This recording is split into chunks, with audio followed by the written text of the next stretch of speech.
I, 19 male, have not had my dad in my life since I was 6. He was a pretty absent father when he and my mom were married, but then she found out he'd been cheating on her and she divorced him. The person he was having an affair with knew about this, and she'd been led to believe that she was going to get a kid out of the deal, believing she was infertile. So my dad made Mom an offer to take me off her hands for his other woman to raise and give my mom some money every month. Mom told him to take a hike. I learned most of this in the last couple of years. My mom always kept this stuff to herself before that. She never wanted to burden me or for me to feel more hate for him than I already did for not being in my life. But she was honest with me eventually, and I'm somewhat glad she didn't tell me when I was small. I had a lot of hate in me for a few years, and it would have made things worse. My dad's parents were in my life even after he wasn't. They did have some communication with him, but not all that much. He married the other woman, and apparently they tried to adopt and stuff but failed at several hurdles. Then she got pregnant a few years ago, and they had a daughter, toddler. My dad ended up dying just after the baby was born. He had a massive heart attack, which didn't surprise me or my mom at all. He worked a lot back when he was with my mom and his diet was crap. 4 months ago his wife suddenly passed away, which left their daughter without either parent, so my grandparents became her legal guardians. I've never met her, and even though she's my half-sister biologically, I don't consider her my sibling or my family. Blood isn't what makes a family, and I don't want to be part of her family circle. My grandparents have asked me for help with her. They've said they're not getting any younger and would like someone to come and play with her for a while, and they suggested that I babysit if they have medical appointments and don't want her running around hospitals, etc. I told them I didn't want to be in her life, and I didn't want to meet her, so I wouldn't help them with her. I suggested they find a babysitter who can help. They told me it would be better for her if I did it because she could get to know me, and having a big brother in her life would be much better. I made it clear to them that I wasn't interested.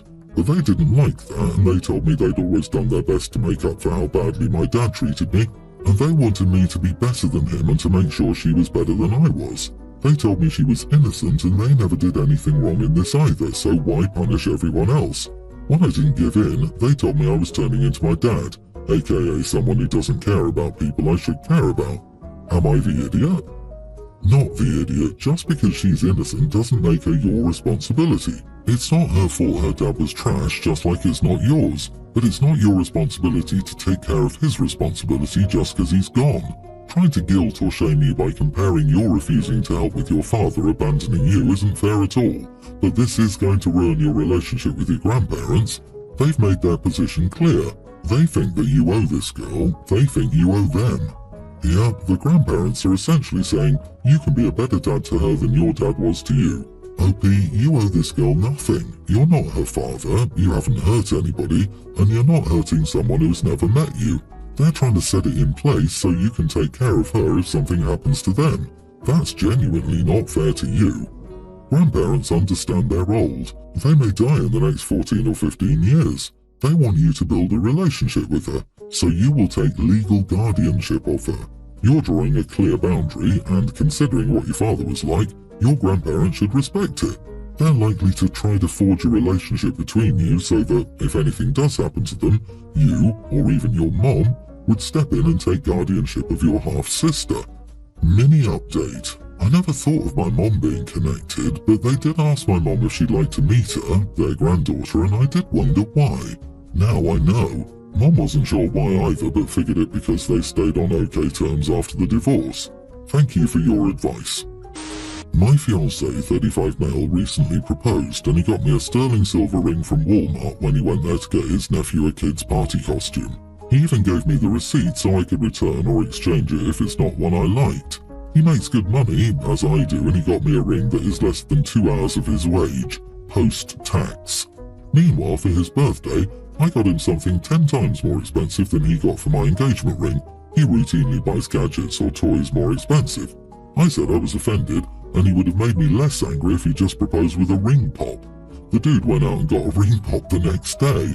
Not only did he go cheap, he didn't even find out my style or what I liked.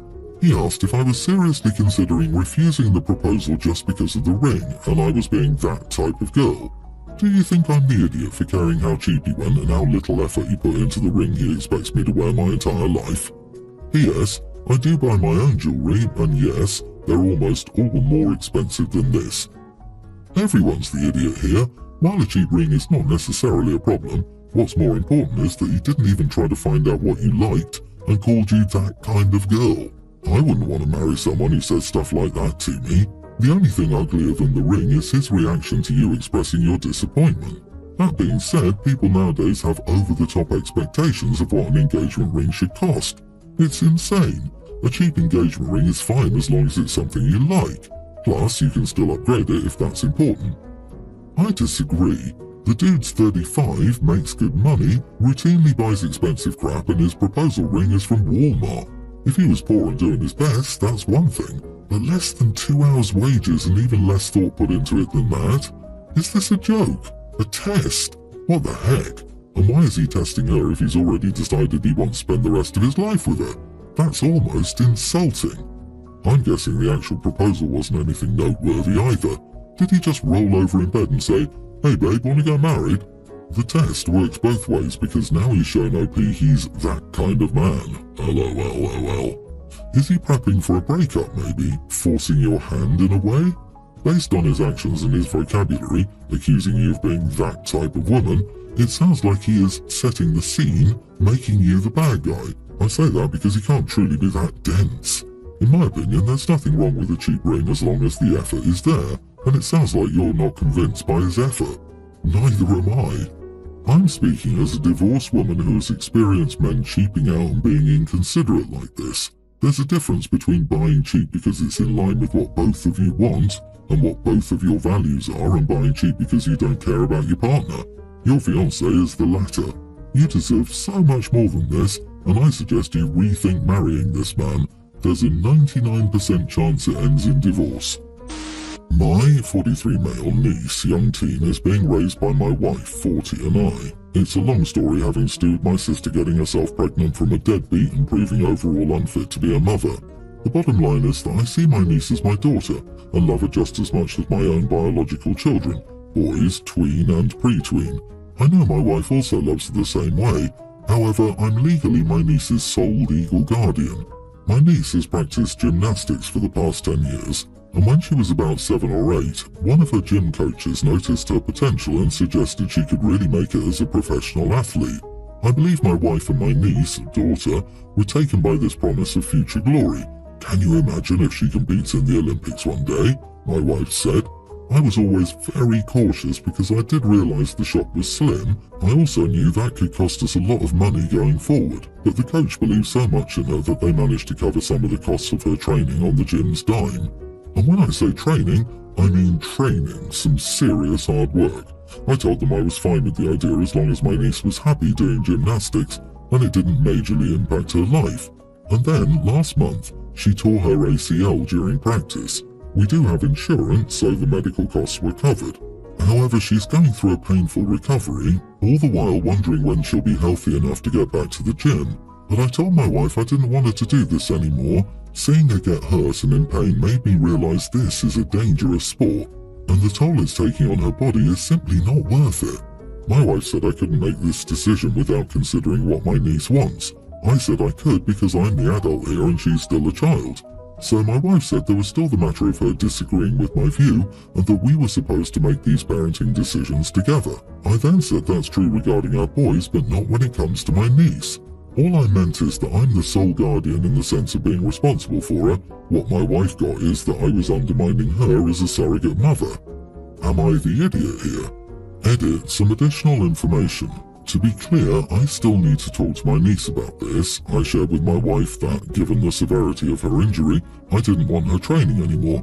This discussion was between my wife and me. It didn't involve our girls so far. Yep, you are the idiot. When your wife makes dinner, do you stop her from making dinner for your niece because it's your responsibility? When she offers to take her to practice, do you stop her and tell her you will do it since it's your sole responsibility as sole guardian? When she needs help with homework, relationship advice, or female hygiene issues, are you prepared to tackle all of those issues on your own as sole guardian? If not, shut your freaking mouth and give your wife the respect she deserves for taking in your niece along with you. She deserves that much. Oh, I'd bet good money that he's not the sole caretaker. In fact, given that they have other kids, I practically guarantee it. So she's at minimum carrying half the load, probably more, based on statistics, and he thinks he gets to be unilateral on this. If he follows through, I hope she stops doing everything for this girl. Sit her down and say, I love you and I want to keep doing everything I'm doing, but my husband, your uncle, insists that he's the only one who gets to make decisions about you or care for you, so I can't do any of the things I've done before. See how long that lasts. I give it 3 days. Dude, I'm sure there are other ways to get that point out other than the wife punishing the girl for her husband's stupidity. OP, your wife should have just as much a say in decisions regarding the niece as you do. That being said, it's time for all 3 of you to consult with a sports professional, not just some coach at some gym who sees potential. Professionals can give a real insight into coming back from this type of injury. Professionals can evaluate her potential, etc. Unilaterally just deciding she can't return to a sport she loves is wrong and cruel. My son Dawson is in the 6th grade and has been rather anxious. He has to give a victim impact statement and has been preparing for it all this week. He's trying to keep it together and has been sleeping in my bed for months. He has an oral report due on Friday for his social studies class, and obviously he can't do it because he has to be in court. I spoke to his teacher, Mrs. T, and said he has an appointment on Friday that he can't miss, and asked if he could possibly do this report on Monday. She asked why he couldn't do it on Thursday. I said that was a totally fair question, but something is going on with him and he's emotionally distraught. I don't want him breaking down in class and being made fun of. She said there was no good excuse to punt an oral exam because Dawson has the jitters. I said it's way more than that. She said he could give his oral report on Thursday or Friday or take a 0. I said I understood and he'll take a 0. Your class isn't important in the grand scheme of things anyway. My son's emotional health is way more important. She was surprised that I said to give him a 0 because I'm a very involved dad. She told me to be upfront with her at what was going on, and I said I'm not telling you anymore. Later I got a call from the vice principal who said that I had a hostile conversation with Mrs. T and requested that she give my son a 0. I said that's not really accurate. I told him off the record that my son has to give a victim impact statement on Friday. He's a mess. He quickly said, by all means let him stay home tomorrow and Friday. He'd work something out with his teachers. I said I did not want anyone to know his business. He assured me he wouldn't give any reason. I got an email from Mrs. T who said she wished I'd been more open about what was happening because she cares about Dawson.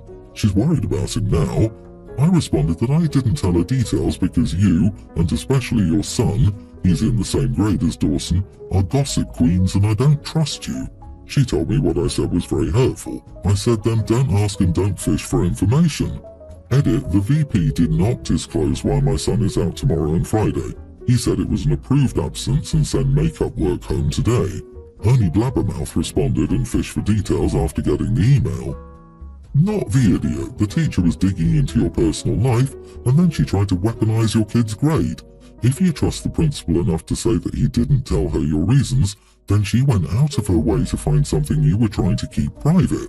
She should have just lived with, it's something serious, but we don't want to get into the details right now.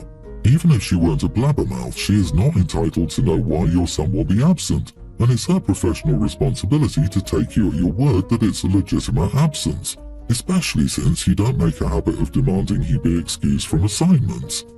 Exactly, teachers don't need to know everything about their students. If a parent has made a reasonable request, and it costs the teacher nothing to accommodate, why else make this threat if not to get more info out of OP and abuse her power, and then go to the VP to tell on OP? For what purpose other than to retaliate because OP didn't give her the information she wanted to gossip about? You are the idiot. All you had to tell the teacher was that your son had to be in court for something on Friday and was anxious about it and knew he wouldn't be up to his best to do his oral report. You don't have to explain why he's at court.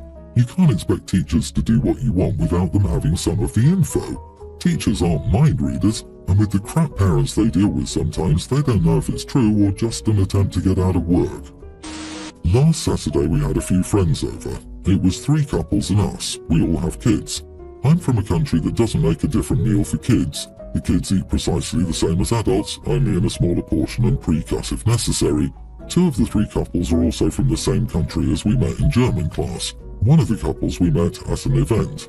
So I asked everyone if there were allergies, restrictions, no-goes, etc. because I wanted to keep them in mind for dinner. They all said no, everything was normal. When they arrived, we had a good time until dinner was served. Let's call the couple we met at the event Lena and Leon.